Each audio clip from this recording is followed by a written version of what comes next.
안녕하세요. 거북선튜브입니다. 최근 코로나 바이러스 사태에도 외국인들이 한국어를 배우려는 열기가 매우 뜨겁다는 것이 화제가 되고 있습니다. 그래서 이번 영상에서는 외국인들의 한국어를 배우려는 열정과 한글의 우수성에 대해 다루겠습니다. 전 세계 곳곳에는 한국어 배움터 역할을 하는 세종학당이 있습니다.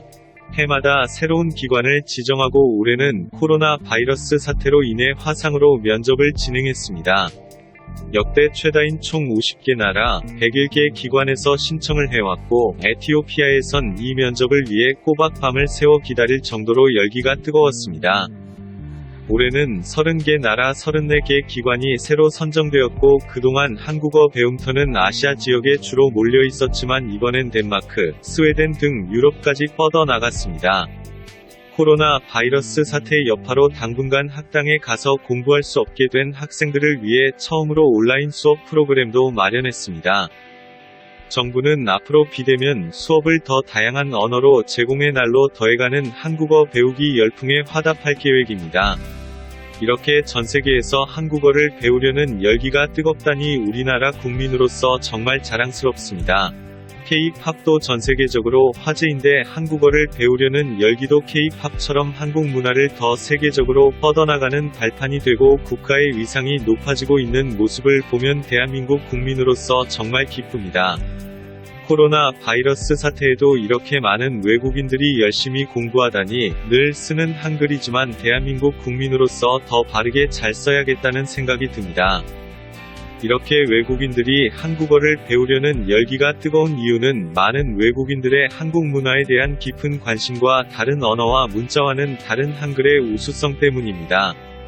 그럼 이제 한글에 대한 여러 정보와 한글의 우수성에 대해 알아볼까요? 일단 한글부터 소개하자면 한글은 1443년 조선 제4대 임금 세종과 집현전 학자들이 힘을 모아 훈민정음이라는 이름으로 창제하여 1446년에 반포하였습니다. 세종 혼자만의 창작물이라는 설도 있으나 해리의 부분은 집현전, 예의 부분은 세종이 만들었다는 것이 정설입니다. 이유는 글자 크기가 다르고 책을 만들 때 그 과정과 방법이 다르기 때문입니다.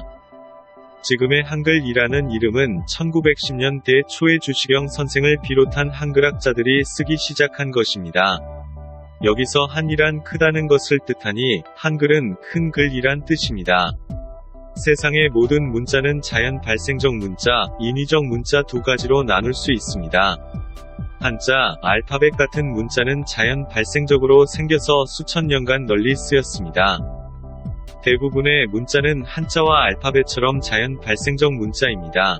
인위적 문자는 극히 드물며 대개 작가나 지식인들이 인공적인 글자를 만들기는 했지만 광범위하게 통용되지는 않았습니다. 전체 국민이 사용하는 인공 언어는 한글이 유일합니다. 또한 창제 시기, 창제자, 창제 목적과 제자 원리가 분명한 것도 한글을 다른 글자와 구분 지을 수 있는 특징입니다. 학문적인 것을 떠나서도 그 창제 원리가 애민정신에서 비롯되어 기득권을 위한 것이 아니라 백성을 위해 쉽게 배울 수 있는 글자를 한 나라의 왕이 직접 만들었다는 것은 세계사의 유래를 찾아볼 수 없습니다. 한글에는 몇 가지 뚜렷한 장점이 있습니다. 과학적이고 체계적이라는 것입니다. 일단 한글은 소리를 담고 있는 표음문자이고 그 중에서 음성을 담고 있는 음소문자입니다. 한글의 자음에는 혀의 위치, 입술 모양 등을 근거로 하고 있어서 현대 국어학의 자질이 다 들어있고 조음음성학적인 원리가 그대로 드러나 있습니다. 소리를 만드는 위치, 방법을 정확히 알고 있었던 것입니다. 5. 한글의 모음의 경우에는 점, 이 즉 천지인을 바탕으로 하고 있습니다. 이 세 가지를 조합하여 단모음, 이중모음이 21개나 만들어집니다. 한글의 자음은 과학적이고 모음은 철학적이라고 할 수 있습니다. 또한 글자의 원리가 체계적이고 합리적이므로 한글은 소리의 특성을 글자가 보여줍니다.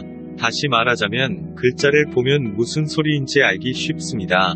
예를 들어 영어 같은 경우에는 K와 G가 서로 소리가 비슷하고 T와 D가 그러하며 P와 B가 그러하지만 비슷한 소리의 글자들 간에 서로 생김새가 다르고 음성적인 특징이 드러나지도 않습니다.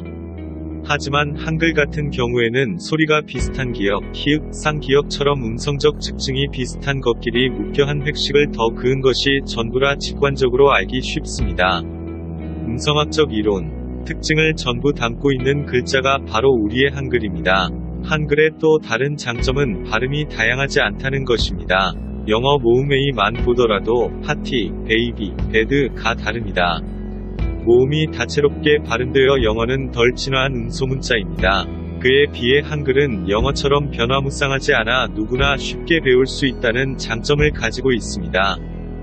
실제로 웬만한 외국인들은 하루 만에 한글을 습득하여 우리말 간판을 읽을 수 있으니 발음이 고정되지 않아 알파벳을 배우고도 읽는 것이 어려운 영어와 달리 한글은 쉬운 문자입니다.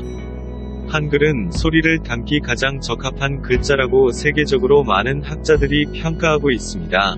또한 한글은 컴퓨터나 스마트폰 자판에도 최적화된 문자라고 전세계 많은 학자들이 극찬하는 문자입니다. 이런 것들을 놓고 보면 대한민국에서 태어나서 한글을 일상에서 쓴다는 것은 정말 행운인 것 같다라는 말씀 드리면서 오늘의 영상 마치겠습니다. 지금까지 거북선 튜브였습니다. 여러분의 구독과 좋아요, 알림 설정은 더 좋은 영상 제작에 큰 도움이 됩니다. 제 영상을 시청해주셔서 감사합니다.